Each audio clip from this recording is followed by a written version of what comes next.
Thank you. Thank you. Oh, in 20 years, Andrea. My goodness. I mean, your babies are grown. Good evening, everyone. Thank you for supporting Emerge. Thank you for supporting Emerge. It is so wonderful to be home and to be back with all the leaders who are here and to celebrate this extraordinary organization, which is an organization of so many exceptional leaders, those who found the courage to run for office and those who support them.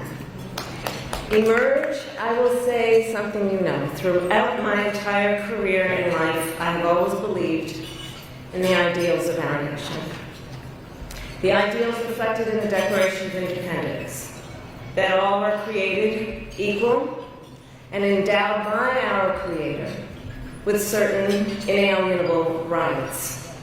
Ideals advanced and affirmed by the service and sacrifice of generations of patriots.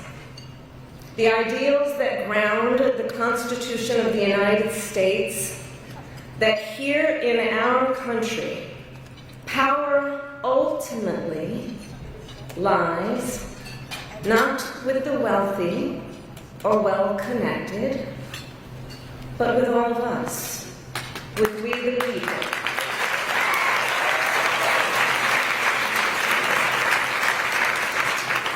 Now, of course, I recognize that America has never fully lived up to these ideals, that for all the gains we've made, the American dream has for decades been slipping further out of reach for so many, and that the American people deserve leaders who make their lives better and make our country stronger. But sadly, we have seen quite the opposite over these past few months. Now, I know tonight's event happens to coincide with the 100 days after the inauguration, and I'll leave it to others to give a full accounting of what has happened so far. But I will say this. Instead of an administration working to advance America's highest ideals, we are witnessing the wholesale abandonment of those ideals.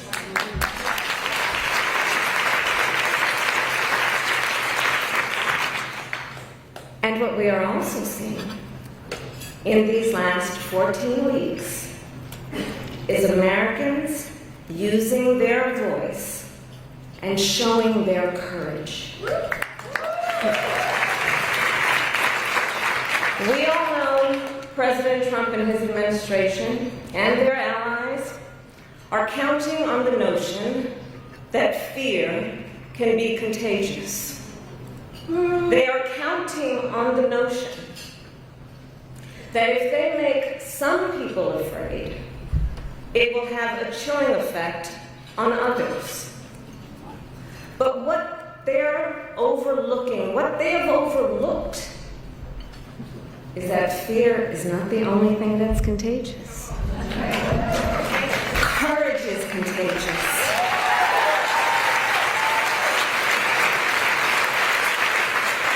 The courage of Americans who are banding together in the face of the greatest man-made economic crisis in modern presidential history.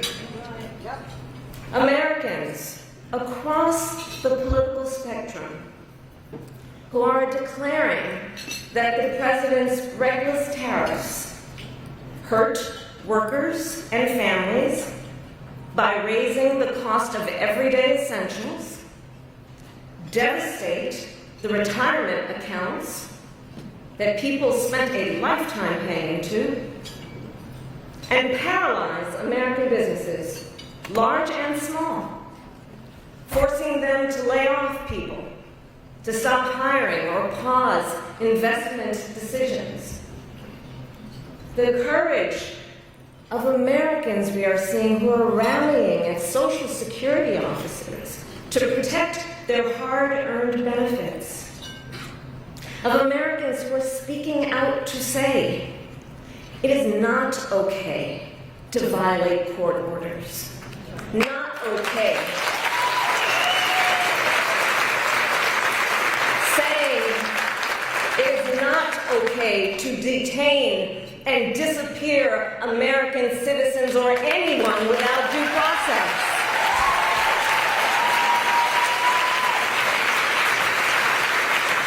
The courage of judges to uphold the rule of law in the face of those who would jail them. Of universities that are defying unconstitutional demands that threaten the pursuit of truth and academic independence.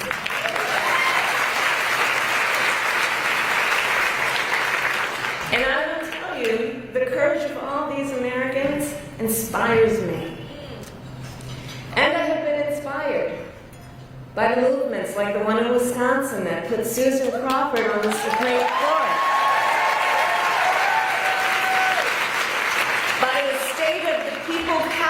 Tour that is aiming to ignite a grassroots movement to lift up voices and advance freedom and justice.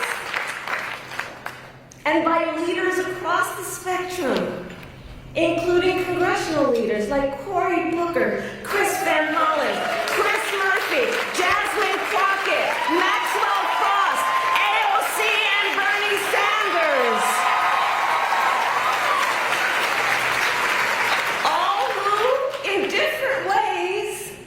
Have been speaking with moral clarity about this moment. So here's one of the other things I wanted to talk about tonight and to highlight. So look, some people are describing what's been happening in recent months as absolute chaos. And of course I understand why. And it's certainly true of those tariffs. Tariffs that, as I predicted, are clearly inviting a recession. But friends, please let us not be duped into thinking everything is chaos. I know it may feel that way, but understand what we are in fact witnessing is a high-velocity event where a vessel is being used for the swift implementation of an agenda that has been decades in the making. An agenda to slash public education. An agenda to shrink government and then privatize its services. All while giving tax breaks to the wealthiest among us. By the way, an agenda that is not lowering costs, not making life more affordable, and not what they promised. It's an agenda, a narrow, self-serving vision of America, where they punish truth-tellers, favor loyalists, cash in on their power, and leave everyone to fend for themselves, all while abandoning allies and retreating from the world. And folks, what we are experiencing right now is exactly what they envisioned for America. Right now, we are living in their vision for America. But this is not a vision that Americans want. We are living in a moment when the checks and balances upon which we have historically relied have begun to buckle. And we here know that when the checks and balances ultimately collapse, if Congress fails to do its part, or if the courts fail to do their part, or if both do their part, but the president defies them anyway, well, friends, that is called a constitutional crisis. And that is a crisis that will eventually impact everyone. Because it would mean that the rules that protect our fundamental rights and freedoms, that ensure each of us has a say about how our government works, will no longer matter.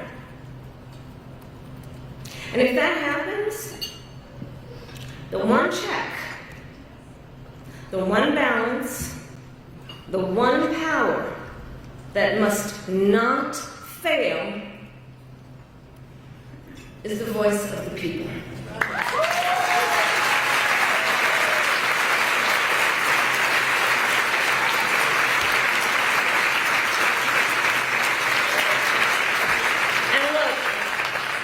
Look, right now I know a lot of folks are wondering what's going to guide us through this moment. How are we all going to figure out how to chart the course? But that's not a reason to throw up our hands. In fact, please allow me, friends, to digress for a moment. Okay. It's kind of dark in here, but I'm asking for a show of hands. Who saw that video from a couple of weeks ago? The one of the elephants at the San Diego Zoo during the earthquake? Google it if you've not seen it. So that scene has been on my mind. Everybody's asking me what you've been thinking about these days. Well, so in the video, for those who haven't seen it, here those elephants were. And as soon as they felt the earth shaking beneath their feet, they got in a circle and stood next to each other to protect the most vulnerable. Think about it.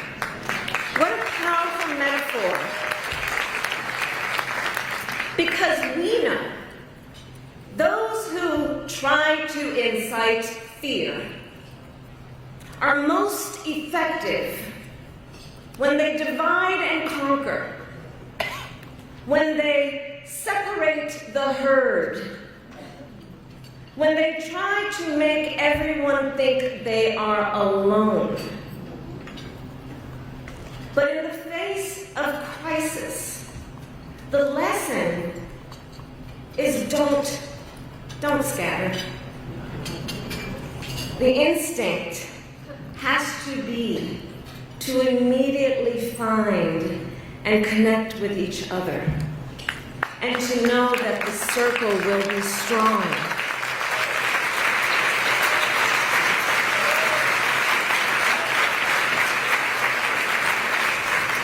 So I'll end with this. I am not here tonight to offer all the answers, but I am here to say this. You are not alone, and we are all in this together. And straight talk, things are probably going to get worse before they get better. But we are ready for it. We are not going to scatter. We are going to stand together, everyone a leader, and emerge. You have a special role to play. Organizing is as important as ever. Mobilizing is as important as ever. Running for office is as important as ever. So please, everyone here, please keep doing what you are doing. And to everyone, let's lock it in. Lock it